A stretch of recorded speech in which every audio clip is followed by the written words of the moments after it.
Kalian masih ingat sama Valdo Maldini? Masih ingat sama anak muda cerdas? Pernah jadi ketua BEM UI dan juga jubir dari pasangan Prabowo Sandi di pemilihan presiden 2019 lalu. Dalam pemilihan wali kota Tangerang tahun ini, Valdo maju ikut kontestasi diusung Partai Gerindra, Nasdem, PAN, Perindo, dan PSI. Dia berpasangan sama putra dari Pak Wahidin Halim, Gubernur Banten periode 2017 hingga 2022. Sudah pasti sebagai kader Partai PSI yang juga didukung Partai Gerindra, Valdo sempat sowan ke Solo, ke rumah Pak Jokowi, buat mendapatkan endorsan dari mantan presiden yang konon sakti tersebut. Sebagai bukti, ini video endorsannya. Aduh, ini etapa terakhir. Harus kerja keras. Saya doakan menang. Terima kasih Pak. Saya doakan ya Pak. Kerja keras Pak. Lalu, gimana hasil pilkadanya? Ya, sudah tentu pasangan Valdo Maldini dan Muhammad Fadlin Akbar kalah. Menurut hitung cepat yang dilakukan oleh kedai kopi, Valdo Fadlin kalah dari pasangan Sahrudin dan Mariono. Suara Valdo cuma sekitar 30%. Sementara Pak Sahrudin mencapai lebih dari 50%. Jadi gimana? Kalian masih percaya sama kesaktian endorsan dari Pak Jokowi? Nyatanya di kota Tangerang, dukungan Pak Jokowi tersebut sama sekali nggak ampuh.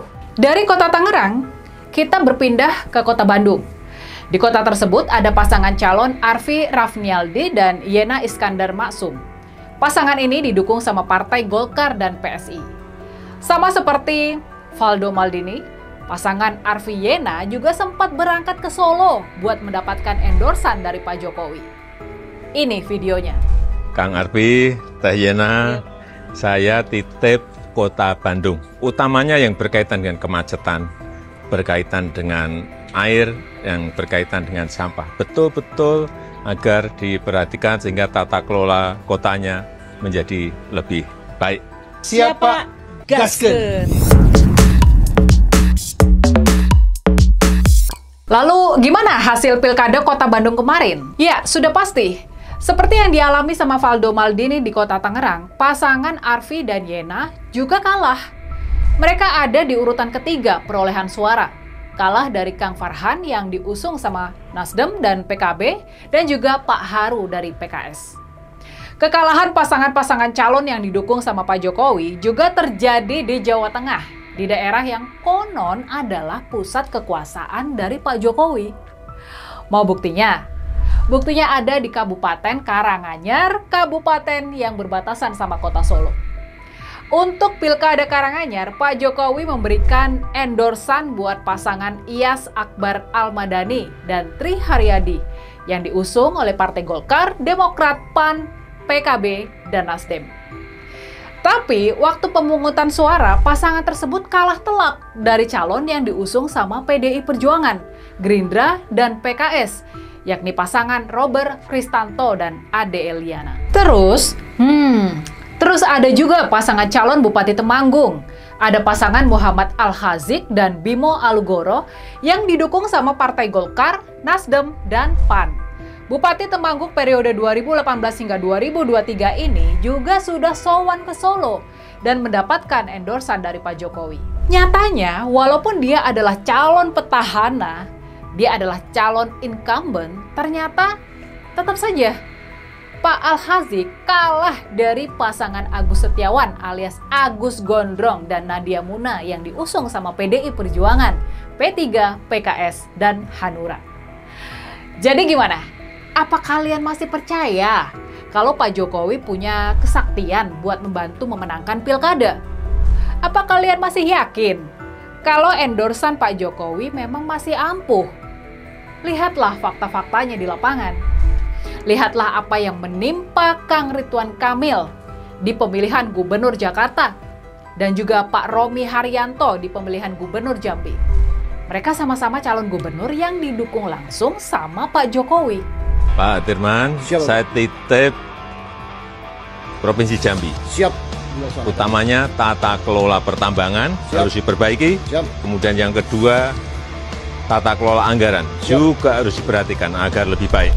Nah, dua calon gubernur yang didukung sama Pak Jokowi ini, Kang Emil dan Pak Romi, mereka ternyata juga kalah dalam pemilihan di provinsi masing-masing. Jadi gimana? Apa kalian masih percaya kalau Pak Jokowi punya kesaktian buat membantu memenangkan pilkada? Tulis analisa kalian di kolom komentar ya. Dari lebih dari 500 pilkada yang dilakukan serentak pada tanggal 27 November lalu, ada lebih dari 1.000 pasangan calon yang bertarung. Dari jumlah pasangan calon sebanyak itu, hanya puluhan saja yang datang ke Solo dan meminta dukungan dan endorsan dari Pak Jokowi. Walaupun jumlah mereka sebetulnya sedikit, jumlah mereka sangat sedikit, nggak sampai 10% dari total pasangan calon yang bertarung, tapi pemberitaan luas membuat seolah-olah endorsan Pak Jokowi sangat dicari-cari sama para calon kepala daerah. Tapi kenyataannya, endorsan Pak Jokowi semata ternyata sama sekali nggak sanggup membuat para calon itu jadi pemenang. Dari yang meminta endorsan Pak Jokowi, banyak yang tetap gagal buat terpilih.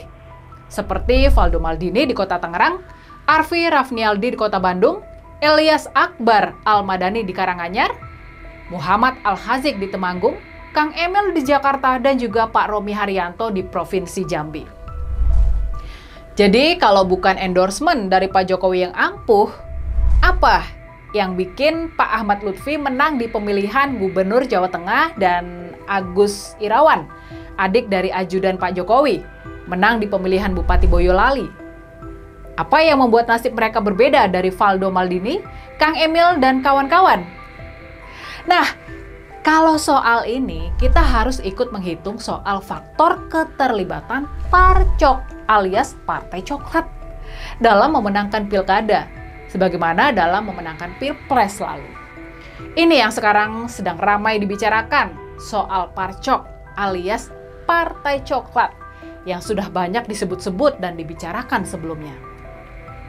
Jangan-jangan, ini jangan-jangan ya, jangan-jangan yang sakti itu bukan Pak Jokowi, melainkan yang sakti itu sebetulnya adalah kepala alias pimpinan parcok.